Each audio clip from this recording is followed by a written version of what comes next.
बिस्मिल्लाहिर्रहमानिर्रहीम। अस्सलाम वालेकुम। लेक्चर नंबर 5 है हमारा और पेज नंबर 7। लेसन नंबर है 2। Which crop does consider as common of rabi and kharif crop. Question है हमारा कि खरीफ और रबी क्रॉप में ऐसी कौन सी फसल है जो दोनों में हम शामिल कर सकते हैं, और हमारा जवाब है sugar cane is a such type of crop which is considered as common of rabi and kharif crop.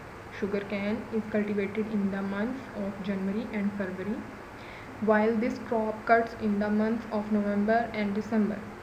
It is also included in food. It is also called cash crop because of its coarse use in sugar mills. Sugarcane is cultivated in different districts of Pakistan. तो यहाँ पर उन्होंने हमें बताया है कि जो sugar cane है, गन्ना है, वो एक ऐसी फसल है जो कि हम दोनों में इस्तेमाल कर सकते हैं, जो रबी और खरीफ क्रॉप दोनों में उसको शामिल किया जा सकता है. Sugar cane is cultivated in months of January and February, यानी कि जो उसको कल्टिवेट किया जाता है, काश्त किया जाता है, वो है जनवरी और फरवरी के 2 महीने. और ये जो फसल जब काटी जाती है तो वो नवंबर और दिसंबर में काटी जाती है. और इस फसल को दोनों में इस्तेमाल इसलिए किया जाता है, खरीफ और रबी में, क्योंकि हम गन्ना खाने में भी इस्तेमाल करते हैं डायरेक्टली, और इसको जो है वो हम चीनी भी इस्तेमाल करते हैं बनाकर. लेकिन चीनी तो इसकी डायरेक्ट फॉर्म नहीं है, इसको पहले मशीनों से होकर गुजरना पड़ता है, मिलों में से गुजरना पड़ता है, वो इसको चीनी की शक्ल में. और शुगर कैन जो है वो पाकिस्तान के मुख्तलिफ़ ज़िलों में जो है वो बोई जाती है, काश्त की जाती है. अब हम चलते हैं अपने अगले क्वेश्चन की तरफ. Which food grain does not need more water to cultivate. यानी ऐसी कौन सी फसल है जिसमें हमें ज़्यादा पानी नहीं चाहिए होता, उसकी ज़रूरत नहीं होती. तो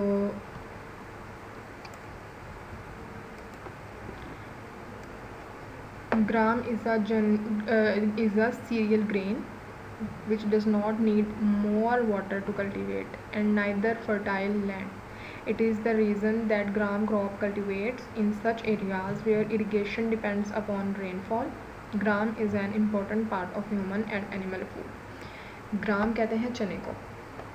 ये एक सीरियल ग्रेन है, यानी कि which does not need more water to cultivate. इसको ज़्यादा पानी की ज़रूरत नहीं होती और ना ही इसके लिए ज़मीन का बहुत ज़्यादा ज़रख़ेज़ होना ज़रूरी है.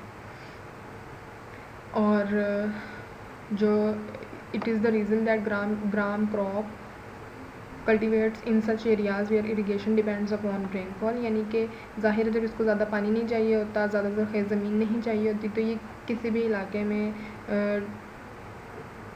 काश्त किया जा सकता है जहाँ पर बारिशें भी हों. यानी कि इसको अलग से मखसूस मिक़दार में हमें पानी देने की कोई ज़रूरत नहीं होती है, बारिशों के पानी से भी ये अच्छे से उग सकता है.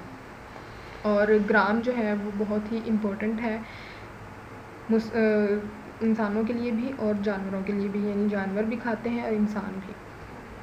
नेक्स्ट क्वेश्चन है हमारा, how does rice crop cultivate. यानी कि जो चावल की फसल है वो कैसे काश्त की जाती है.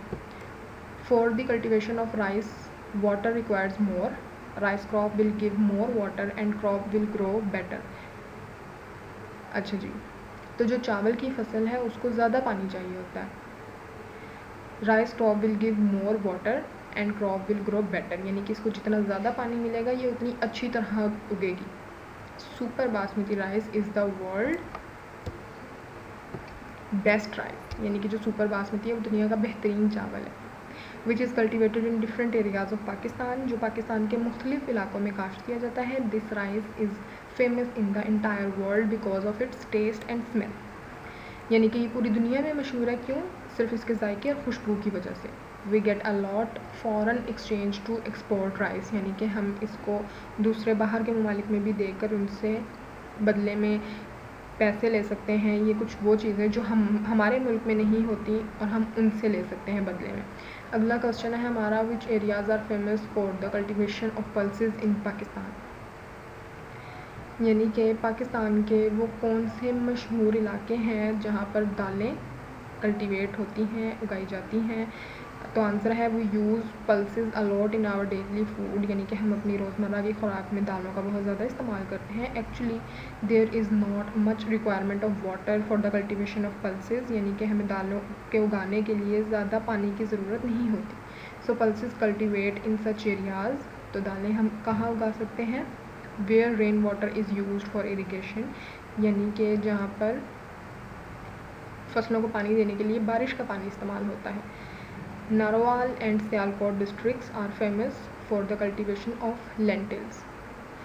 ऐसे इलाके जिनमें नारोवाल और सियालकोट शामिल हैं, वहाँ पर हम इन फसलों की काश्त कर सकते हैं। Chakwal, Jhelum and Rawalpindi are known for the cultivation of mash, यानी कि मैश की कल्टिवेशन के लिए रावलपिंडी और चकवाल और जेहलम के इलाके जाने जाते हैं। Khushab and Mianwali districts are also famous for the production of pulses, यानी कि खुशाब और मियांवाली जो डिस्ट्रिक्ट्स हैं वहाँ वो दालों की काश्त के लिए बहुत ज़्यादा मशहूर हैं। अगला क्वेश्चन है which role do play fruits in our life. Answer है fruits are very important for the better growth of mind and human body. जाहिर है कि जो फल हैं वो बहुत ज़्यादा अहम है इंसानों के लिए, उनकी बॉडी के लिए, उनके माइंड के लिए। We also take delicious taste from fruits and power also, यानी कि हमें फलों से ताकत के साथ साथ बहुत अच्छा मज़ेदार जायका भी मिलता है। Pakistan different areas are famous for fruits, Pakistan के बहुत सारे इलाके जो हैं वो फलों की वजह से मशहूर हैं। As Sargodha is famous for its oranges and Multan is famous for sweet mangoes in all over the world, यानी कि जो सरगोदा है वो ऑरेंजेस के लिए बहुत मशहूर है, वहाँ के ऑरेंजेस बहुत अच्छे होते हैं। And Multan is famous for the sweet mangoes in all over the world, और जो मुल्तान है वो पूरी दुनिया में मीठे आमों की वजह से बहुत मशहूर है। तो हमारा लेक्चर यहीं ख़त्म होता है। अल्लाह हाफिज़।